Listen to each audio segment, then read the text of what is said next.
Spirit of Medieval Philosophy by Étienne Henri Gilson. Continued. Where was I?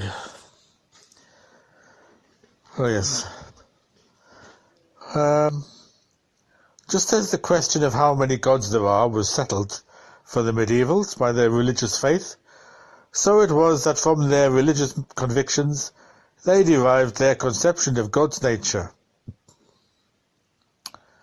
It was not because God was self-sufficient and intelligible that he existed, but because he existed in the fullest and most complete sense they knew he was self-sufficient and intelligible. What is God? God is being. For Moses again had recorded the words that settled the matter, this time repeating the very words of God himself. Moses, while tending sheep in Midian, came upon the burning bush, out of which God spoke to him, directing him to lead the children of Israel out of their bondage in Egypt. Moses himself had no doubt would think. He asked Jehovah what he should tell the Israelites when they asked him who sent him to lead them out of captivity. What was God's name? God then answered out of the burning bush. And God said unto Moses, I am that I am. And he said, Thus shalt thou say, hath sent me unto you. Exodus 2:40. God's very name Jehovah meant, in translation, I am. Here then, out of their religious faith came the content for the medieval idea of being. God's nature is existence, not mere intelligibility or perfection. God is being. Religious faith and metaphysical beliefs meet at the apex of each other. What remains for the philosopher is to elaborate the body of philosophical doctrine which is suspended from the idea of being, as it is thus filled out with the content that has been religiously revealed. The medievals used Greek terminology and Greek thought patterns, since the created world had its derivative being from being itself, and furthermore the reasonableness the Greeks had discovered and formulated was the intrinsic reasonableness of this derivative being. Nevertheless, the medievals did not hesitate to transform or to go beyond the insights of the Greeks, provided this step was necessary to make their philosophy compatible with their religious faith. From the idea of being, cast against the background of the Christian scriptures, Gilson moves on to consider derivative beings. The medieval philosophers differed from the ancients on this question too. For the Greeks, the world about us is a metaphysical ultimate, or at least the stuff of that world is ultimate. There was no doctrine of creation in Greek philosophy.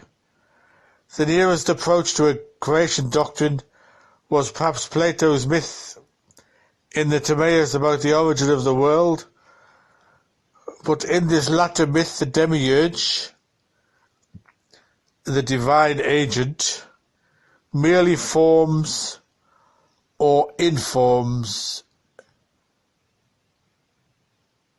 a pre-existent matter. The matter itself is not made, it is an ultimate in the metaphysical picture.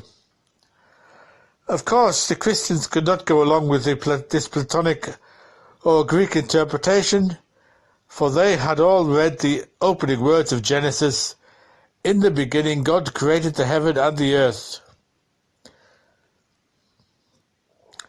Just before the beginning, If one overlooks for the moment St. Augustine's observation that it makes no sense to talk this way, there is nothing in the strictest possible sense. Then God created it all, ordering it both temporally and physically, as is recorded in Genesis.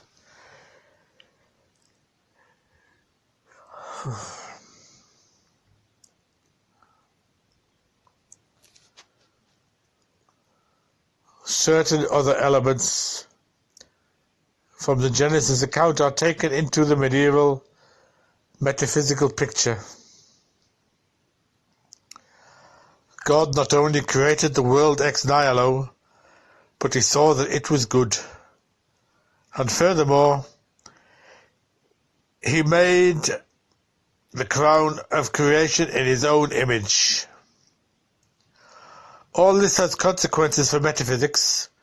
In the first place, the world in which we live as a derivative being, a being that is an effect of God's or being's creative activity.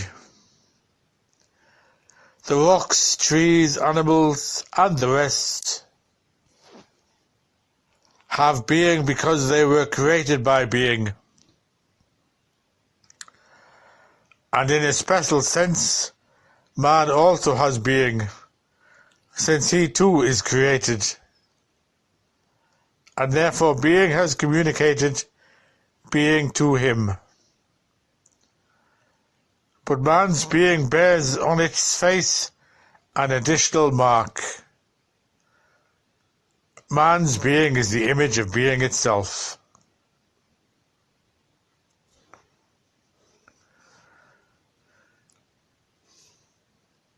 This idea had an added consequence for the medieval philosophers.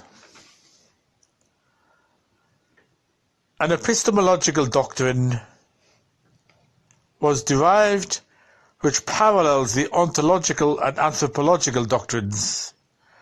In knowing himself, man knows an analogue of being itself. There is therefore a pathway to knowledge of the divine. Out of the metaphysical emerges the epistemological.